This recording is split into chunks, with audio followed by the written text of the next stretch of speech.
Stakeholders treat data teams like drive-thrus. They pull up, roll down the window, and then say, 2 dashboards, 1 AI model, and some quick insights, please. And we say, as data professionals, yes, sure, we get into delivery mode, but a few weeks later, nobody's using it. And that's mistake number 1. We've become order takers. And I get it. Saying yes feels helpful. But when data becomes fast food, everyone ends up hungry again. So here's what's important. The initial request is almost always something like, I want a dashboard, but that's the want. And the truth is, stakeholders often don't know what they really need. So as an analyst, you become 10 times more valuable if you are able to uncover the need behind the want. So the need, why they want it. So think of it like this. When a stakeholder comes with a request, it's like they're pointing at the tip of an iceberg. You can only see what's above the water, the dashboard, or whatever they're asking for. But below the surface, that's where the real value is. Their goal, their challenge, and the decision they're trying to make. So put on your diving mask and go beneath the surface. Ask questions like, what's the goal we're trying to achieve here?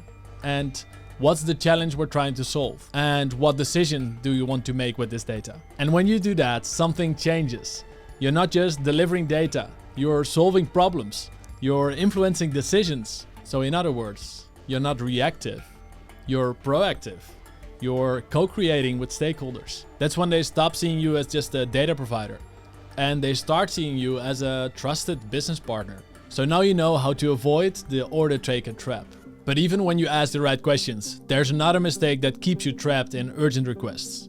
It usually starts like this. Breaking news! Urgent data request. Stakeholder needs it today. But 3 weeks later, silence. Nobody used the insights. Nobody even opened the dashboard. Sound familiar? Because when everything is urgent, nothing actually is. And it's exhausting.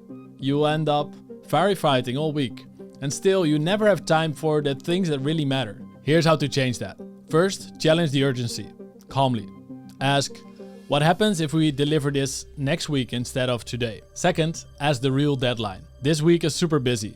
When is the final deadline? Some stakeholders say urgent by default. Number 3, be transparent about effort. This will take around 5 hours. What makes this a top priority right now? Make them prioritize. I can do this, but then I need to delay the other project. What's more important? And then the last one. Offer a quick win. I can give a quick summary now or a deep dive next week. What's better? That's how you can help without burning out. But even when you stop reacting to urgent requests, there's one more mistake that can mess up your entire day. I was sitting in the office, analyzing data, deep focus. Then a stakeholder walks up to me. Hey, can you pull some customer data? It will be quick. And I thought, okay, let's just help him out and get back to work. And it was easy. 30 minutes later, I sent him the data. But then he called. Can you also break it down by region and product and customer segment? And before I knew it, that quick data pull turned into a full-blown project. 6 tabs, 10 filters, and 1 very tired analyst. That's mistake number 3, the snowball effect. Every quick request rolls downhill, picking up more work, more meetings, more stress. And sooner or later, that snowball's gonna knock you to the ground. Here's how to avoid this mistake. Define the finish line.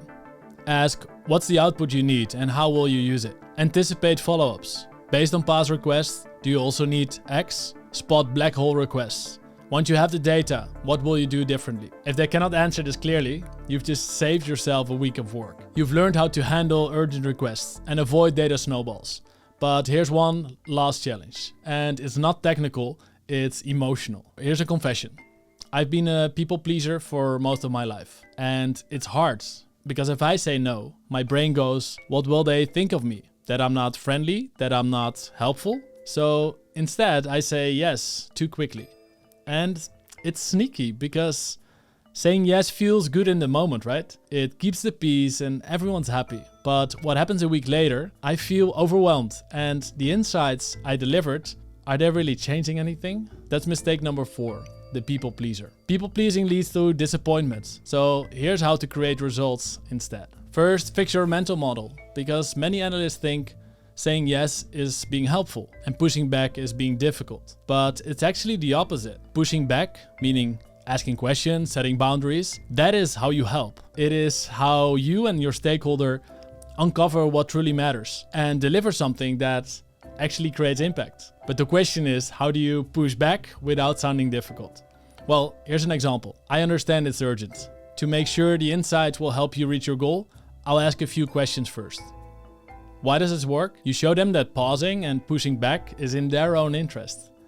Same thing when you have to say no. For example, I want to help you increase customer satisfaction. But if I have to deliver by tomorrow, I will not be able to create something valuable. Again, you show that you're on their side. You're not rejecting the request. You're protecting the impact. So in short, real impact and being truly helpful doesn't come from saying yes. It comes from creating clarity. Alright, if you like this video, you will love what's coming next. Because after years of teaching data storytelling around the world, I've summarized everything I've learned into 6 short lessons. They will change how you communicate with data, so people don't just listen to your insights, they actually act on them. See you there.